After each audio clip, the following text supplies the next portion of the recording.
তোমরা জাস্ট এটা ভাবো, তোমরা আমাদের এই বাড়িটা ভাঙতে দেখে তোমরা এতটা খারাপ লাগছে, তাহলে আমাদের কতটা বেশি খারাপ লাগছে এই বাড়িটা ভাঙতে দেখে। একদম নতুন একটা বাড়িতে ছিল, সবার একটাই দাবি, প্রতিদিন আমি না যত খারাপ কথা শুনেছি অন্যান্য কিছুতে এতে তারও বেশি শুনি।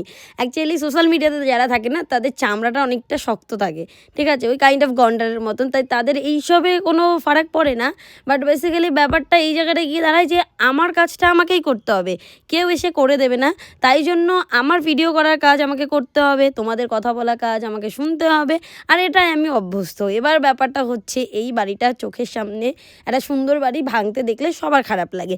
সেই খারাপ লাগা থেকে তোমরা অনেক অনেক কথা বলেছো, বাট তোমরা ওয়েট করে যাও। আমার মনে হয় তোমরাই আবার একটা দিন আমার কমেন্ট সেকশানে এসে আমাকে বলবে কংগ্রাচুলেশনস, অথবা যে খুব ভালো হয়েছে বা ভালো কিছু করেছো, কিংবা ভালো তোমাদেরকে এই জায়গা থেকে এই জায়গাটায় উঠে আসতে দেখে খুব ভালো লাগছে।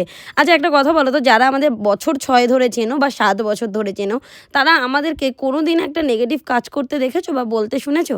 আমার তো মনে হয় যে শোনোনি। তো সেই জন্য আজকের দিনে দাঁড়িয়েও আমরা যেটা করছি, আশা করি আপনাদের প্রত্যেকের খুব ভালো লাগবে এবং প্রত্যেকে আমাদেরকে বাহবা দেবেন, কিন্তু তার জন্য সময় লাগবে। একদিন বা দুদিনে এই কাজটা হয়ে যাওয়ার কাজ নয়, বহুটা দিন মানে বহু বছর ধরে অনেক কষ্ট করে এই বাড়িটা আমরা কিনেছি, এই জমিটা কিনেছি।